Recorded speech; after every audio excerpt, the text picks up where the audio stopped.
ऋण वितरण का कार्य आरंभ कर दिया गया है। माननीय अध्यक्ष महोदय, मैं माननीय मंत्री महोदय से जानना चाहूँगा, जब रबी की फसल का प्रधानमंत्री फसल बीमा योजना की प्रीमियम भरने की अंतिम तारीख आपके 15 दिसंबर है और आप ऋण देते हो 31 मार्च तक, और खरीफ की फसल की अंतिम तारीख प्रीमियम भरने की आपकी 15 जुलाई, और आप अधिकांश ऋण देते हो अगस्त तक, तो जो काश्तकार आपका ऋणी है ना, जिसको आपने देरी से ऋण दिया, तो वो तो फसल बीमा से वंचित रह जाएगा। उसका जो नुकसान है ना, उसकी भरपाई एक तो कौन करेगा, ये जवाब दे दो। एक मेरा दूसरा क्वेश्चन आपसे ये है कि पिछली सरकार ने किसान के लिए 2 योजनाएं बनाई थी। एक तो कृषक किसान व्यक्तिगत दुर्घटना बीमा योजना, इसमें यदि किसान की दुर्घटना हो जाती है, जो आपका ऋणी है, तो 10 लाख की राशि बीमा कंपनी उसको मुआवजे के रूप में देती थी। और दूसरी योजना थी किसान सहकारी जीवन सुरक्षा बीमा योजना। इसमें जो आपका ऋणी है, अगर उसकी मृत्यु हो जाती है तो जो उसका ऋण है वो बीमा कंपनी चुकाती थी। अब 1 मार्च 2019 के बाद, 1 अप्रैल 2019 के बाद आपको एमओयू करना था कंपनी से, आपने एमओयू किया नहीं। आपने एमओयू किया दुर्घटना में तो नवंबर 2020 में। तो इस अंतराल में जिस किसान की दुर्घटना से मौत हो गई, आपने प्रीमियम काटी, एक तो उसकी राशि कौन देगा, और एक जो ऋणी था उसकी सामान्य मौत हो गई और आपने बीमा वापस कराया, एमओयू हुआ आपका सितंबर 2020 में।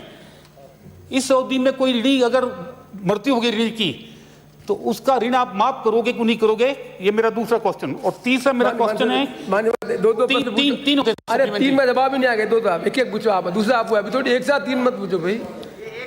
माननीय एक साथ तो 3 पूछ लिया, 3 पूछोगे 6 हो जाएंगे। माननीय मंत्री। माननीय अध्यक्ष महोदय, माननीय सदस्य ने जो चिंता जाहिर की है कि बीमा होने में विलंब होता है और 15 जुलाई से पहले ऋण वितरण कर दिया जाए तो प्रीमियम कटने में ठीक रहता है, लेकिन ये परिपाटी शुरू से ही ऋण की जो तारीखें अभी बताई है 31 दिसंबर और अगस्त, जब तक चलता रहा है। अगर ये संशोधन की आवश्यकता हुई तो उसमें संशोधन तारीखों में कर देंगे ताकि बीमे में कोई दिक्कत नहीं आवे। वैसे 28 अगस्त तक जा कर के प्रीमियम कटती है। अब 15 जुलाई को आप कह रहे हैं तो 15 जुलाई तक का समय निर्धारित कर देंगे, क्योंकि फसल बुआई का समय भी वही रहता है जब ऋण की आवश्यकता होती है। ये पुरानी परिपाटी चली आ रही है, इसको बदल देंगे।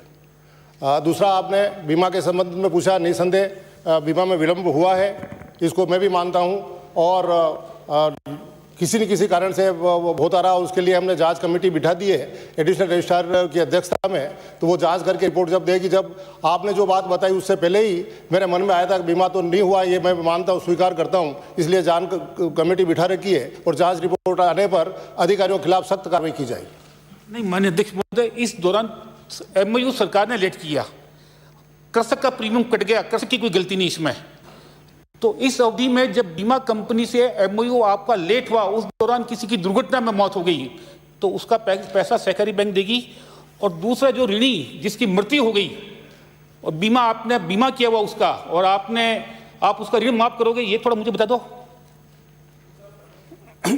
ऐसी विसंगति आई है, प्राप्त हुई, और विशेष करके झालावाड़ जिले से उसकी मैं जांच करा रहा हूं और संबंधित जिले में माननीय मंत्री महोदय। माननीय मंत्री जी, सीधा प्रश्न है कि कृषक ने अपना जब पैसा जमा करा दिया, सरकार ने एमओयू लेट किया, इनका कहने का मतलब है कि जो एमओयू और इसके ऋण के बीच में जिनकी डेथ हो गई, उनके संबंध में क्या हम उनके किसान को लाभ देंगे कि नहीं देंगे, ये प्रश्न है। एमओयू हुआ ही नहीं सर, मतलब बीमा होने के हुआ ही नहीं, बीमा होना शेष रह गया, इसलिए दुख हुआ है।